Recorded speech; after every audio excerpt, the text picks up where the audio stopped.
We're working on a deal where the European Union will agree to pay a 25% tariff on all Mercedes Benzes, BMWs coming into our nation. What's up, beautiful people on the internet? Welcome back to the show. Yeah, this one is titled Trump Goes Nuts as German auto giants just left America. USA auto industry could cripple. This is going to be hot. A deal where the European Union will agree to pay a 25% tariff on all Mercedes Benzes, BMWs coming into our nation. But the engine is now starting. Did you see the reaction on that? The man that is behind Donald, that was standing behind him, the reaction on his face, he was shocked. Like, how can you just wake up overnight and increase tariff by 25%? Oh my God, are they not going to make profits from it? And if these people now decide to increase the price of the vehicle, who is going to buy? Who is going to buy? To slow down. Massive layoffs, factory closures, and rising competition are shaking the very foundation of Germany's industrial strength. Trust in the development of the China automotive market, especially in the premium segment for the long term. That we want to signal to our investor that that money is available for future buybacks. German automakers push for USMCA to dodge US tariff. Mercedes and Audi won tariffs threaten global auto industry. German luxury car brands Mercedes, BMW, and Audi, which have been established in the US market for decades and are synonymous with luxury, found themselves cornered by the Trump administration's unexpected tariffs and the possibility of further measures. President Donald I mean, when they are talking about luxurious cars, like Germany should come to the forefront. We're not talking about the Italian cars like Lamborghini, Ferrari, and all sorts. German cars from Volkswagen, like they are the best luxurious cars now, and you are increasing tariffs.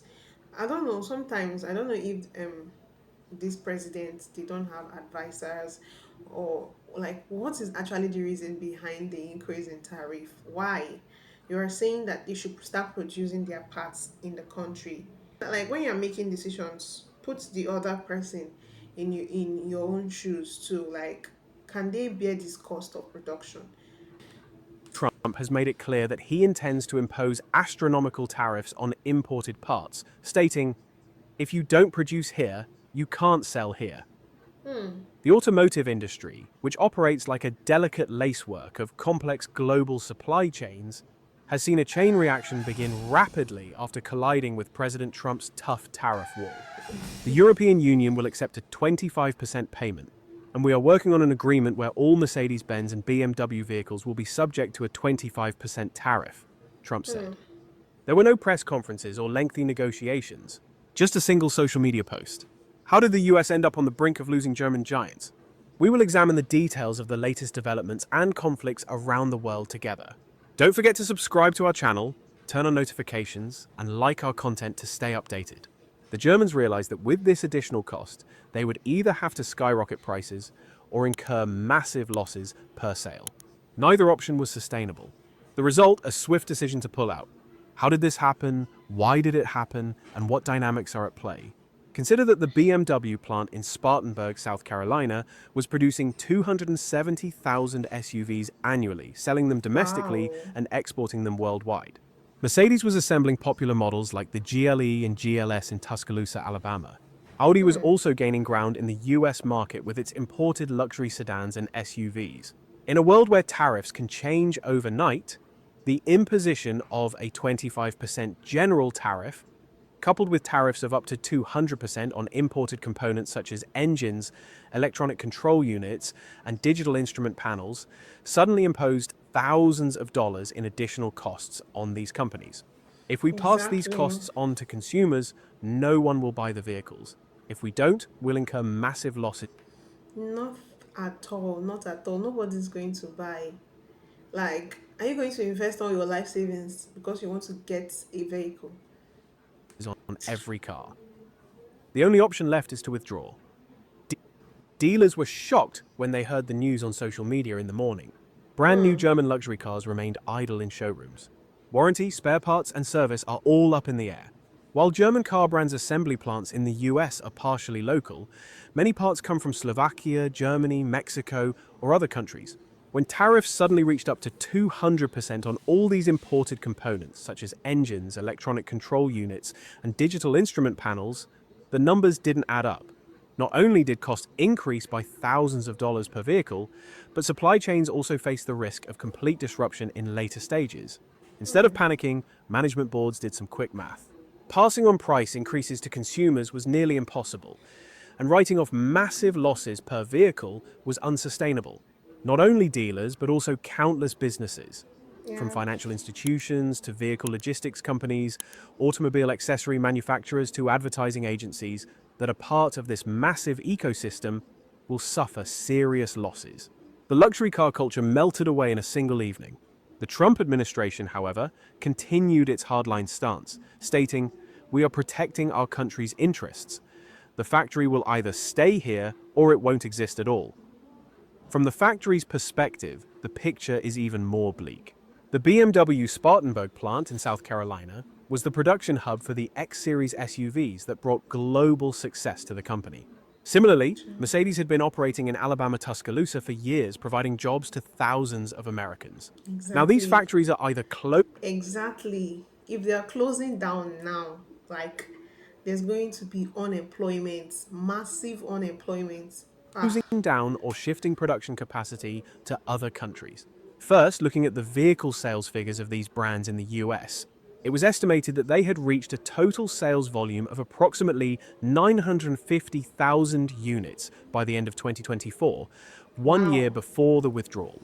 The combined revenue of the three companies during this period was estimated to be between $55 billion and $60 billion, accounting for roughly 6% of the US automotive market.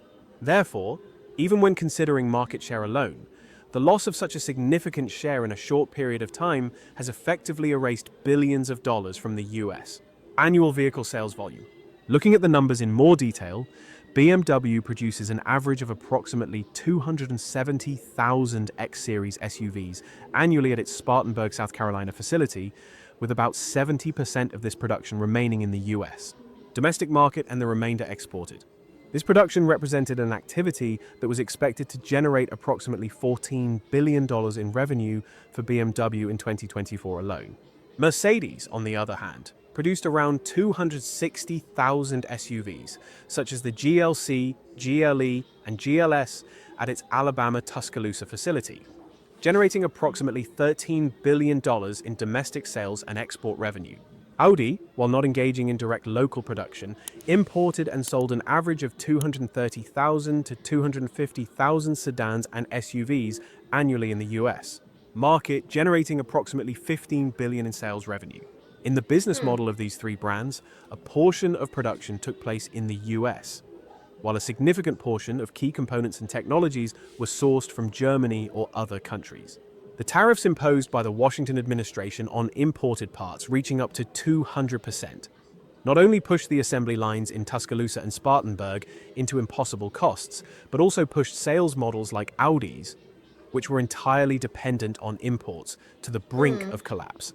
Yet Yeah. BMW, Mercedes, and Audi had built massive plans over decades, trusting in the US market, designing new electric model launches for the US, and investing billions of dollars in prototype testing. A tariff wall swept away thousands of pages of strategic projects. On the European side, a new global axis began to emerge. China is opening its doors to German brands, saying, "Our doors are open to you." New German design studios have been established in Shanghai, Beijing, and Shenzhen. New agreements have been signed between China and Germany in the fields of electric vehicle revolution and advanced autonomous driving technologies. Mercedes announced its investment, saying, "We will develop the new EV platform we previously planned for the US in China." BMW announced, "We are building a major production hub in Chengdu instead of the US." Audi stated, the growth potential in the Asian market is higher and the political risk is lower, expressing its intention to expand its presence there. This was a double blow for the US. It lost German brands and inadvertently opened the door for them to strengthen their position in a rival region. In the long term, one might have thought that domestic producers like Ford and GM would fill the void. However, the supply chain remains chaotic. The departure of German companies has disrupted part of the supply chain. Additionally, many critical components imported by the US come from Europe. This has increased production costs, raised prices, and made products more expensive for consumers. Economists say Trump made this move to protect domestic industry, but in the end, he also shook up the American car market. Some are trying to be optimistic, saying, maybe there will be short-term difficulties, but in the long run, the US will establish its own supply chain. Still, uncertainty prevails. Some digital platforms are already reviewing their strategies out of concern that companies could face a similar decision at any moment. Was this really necessary? One group argues, yes, they have been profiting from the US market for a long time, but they did not create real jobs here. Trump was right. They could have moved production here, but they didn't. Others counter, Mercedes-Benz has been manufacturing in Alabama for decades. BMW provides jobs for thousands in South Carolina. We've lost all of that with this policy. If they weren't profitable, they had no choice but to leave. In the end, the answer to who comes out on top remains a mystery. German companies may try their luck in Asia. They may also continue in the US, but under better conditions. The US, meanwhile, wants to establish a new autonomous vehicle ecosystem. But in the short term, everyone is counting their losses. Germany, on the other hand, is redrawing the global trade model, saying that the Trump administration is unpredictable and inflexible. China is likely to turn the situation to its advantage by attracting German luxury goods to its own country, thereby increasing its global power in the automotive industry. From a macroeconomic perspective, analysts predict that the US will experience a direct decline of around $45 billion in automotive trade volume. That's much. Considering that the US's total automobile and parts imports amounted to $350 billion in 2024, this figure is significant. More importantly, some of the vehicles produced in these factories were also exported to global markets. For example, BMW X5 and X6 models produced in Spartanburg were exported to European and Asian markets as made in the USA. When this export channel closes, it is estimated that the US's total automotive exports will decline by $15 billion. Ultimately, while the departure of German companies may seem to have reduced import dependency, it also deprived the US of export revenues. When the losses of supplier companies are added, it is reported that at least 2,500 companies in the supply chain have either gone bankrupt or downsized. These companies supplied parts to both German OEMs and local brands, but the majority of their business volume was Germany-based. Therefore, in a scenario without German companies, the closure of the factory also significantly ended the operations of local suppliers. Worse still, when German companies left the US, suppliers couldn't see new opportunities on the horizon. Some considered moving to Mexico or Canada, but the main market remained the US, and without German brands, the production gap needed to be filled somehow. Economists estimate that the automotive supply chain could lose up to $4 billion in business volume. Clearly, no one's position is guaranteed in any market. This is an era where even giants like Mercedes, BMW, and Audi may have to face the sound of the closing bell. The story of these luxurious and legendary German brands in America serves as a stark reminder of this reality. What are your thoughts on this matter? Now, I understand that the president, did these things, to protect infant industry, right? Now, as much as you're trying to protect domestic industries in your country, you have to put, there are other things you have to put into consideration, like the fact that there's going to be massive unemployment. Now, when I'm sure that these big companies, they are going to have, branches, and there are other companies around in the US, German companies that would not want to, stay back, so they are going to leave. If their brother company is leaving, they'll be like, what are we doing here? They will want to also leave too.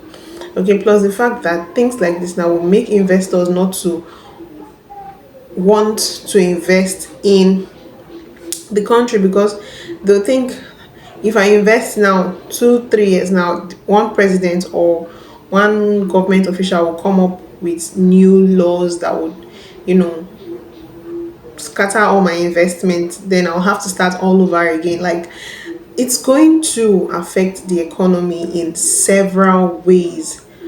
I just wish them the best of luck. I wish them the very best. Okay. Thank you so much for watching my reaction. I hope you enjoyed this one with me. Okay. Like, share, subscribe to my channel, and see you right in my next video. Please go through my channel. I have amazing videos on there that you would love to see. And yeah, to have a nice day. Peace.